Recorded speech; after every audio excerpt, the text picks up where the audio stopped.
Hey, it's me, Mitchell Jones, with Live Life Live. Listen, I was not going to come and make a video until later on tonight, which I am going to come on live tonight at 7 o'clock, but I cannot let this rest. Listen, people have the right to do whatever it is, that they want to do.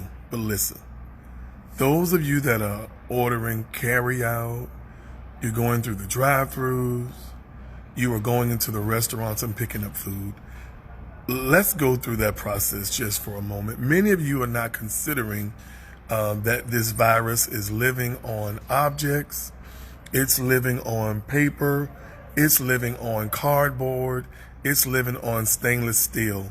Listen, not to call out Papa John's, but just because they did advertise that they are advertising that the box that you get your pizza in is not being touched. But listen, let's go with this for a moment. That box is being delivered to that store, and that box is probably in a box. So that box is being taken out. Someone's putting that box together. Someone's putting your pizza in the box. Somebody's putting that box into some kind of delivery jacket. And then that box is being brought to you, and that box is being handed to you. So all I'm asking you to do, now that's just one example. All I'm asking you to do is consider the decisions that you're making.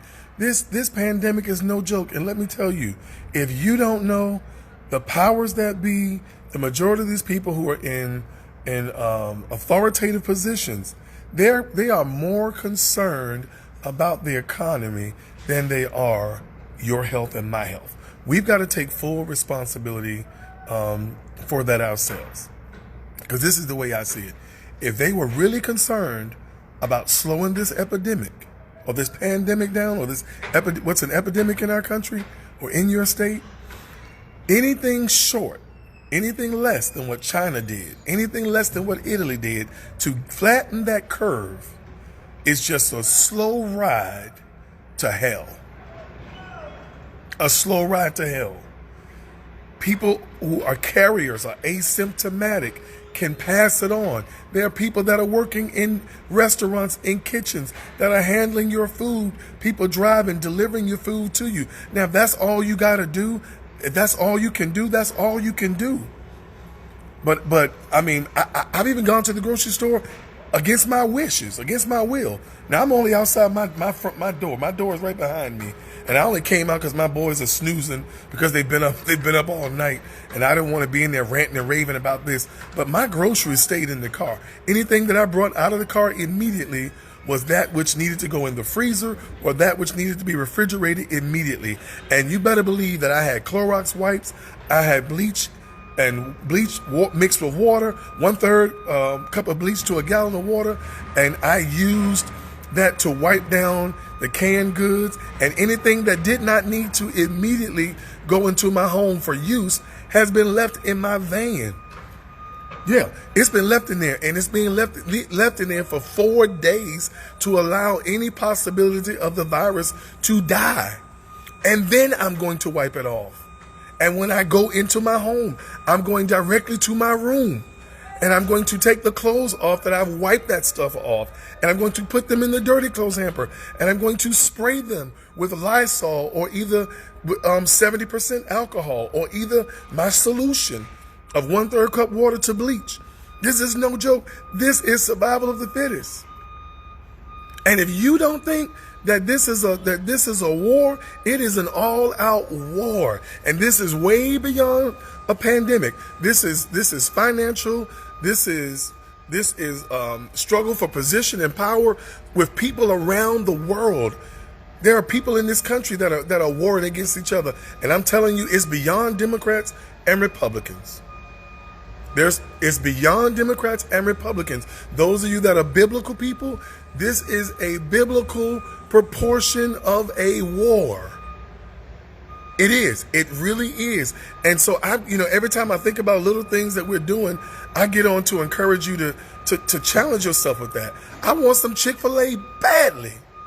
but I'm not going to get any. Now, when I feel it's safe to, that's probably the first place I'm going. But until then, everything that I eat is coming out of my kitchen. I don't care if it's a can of soup. I haven't gone down to the noodles yet because they don't have it in the store, and my kids want some. But I'm glad they don't have any because that ain't really what we ought to be eating anyway. That stuff ain't nothing but paper and cardboard anyway. But I digress. But to just to ask you to be cautious with that eating out and or dining from restaurants and having stuff even the things that you're having delivered, even if you're having groceries delivered, that it can be contaminated. My sister's a medical doctor, and she's challenged us to her family to treat everything as if it is contaminated, and that's a lot of work. But now I understand what people who have compromised immune system, who have organ transplants, I understand what they go through because I am taking very similar precautions for what I do. So, hey, do what you got to do to stay alive, because I'm telling you, the greatest breakthrough, the greatest wealth transfer is on the other side of this. But if you're not here to experience it, or if you're not here in good health to experience it, what good is it? Now, let me say this, and I'm going to be gone. I'm coming back on tonight live at 7 o'clock, and I'm going to be on for about 45 minutes to an hour. I've got some heavy stuff that I'm going to lay on you. No, I'm not going to preach. I'm probably going to sound like I'm preaching, but I'm not going to preach. And no, I don't have a lot of Bible for you, but I've got a lot of making sense of some of these current events and things that are going on around our world to help you see, to help you begin to open your eyes and to wake up and to see the war that's going on in this world between people for power and between people for position and authority and control. All right. Hey, be safe. I'm going to do everything I can to be safe. And I'll see you tonight at 7 o'clock. Let somebody know, because I'm coming through, and I'm coming through strong. And if you got a wig, you better hold it on tonight, because I'm telling you, I'm coming real strong. And I'm going to challenge many of you to see things in a way that you've never seen them before. All right. Well, love you guys. I'll see you then. Live Life Live.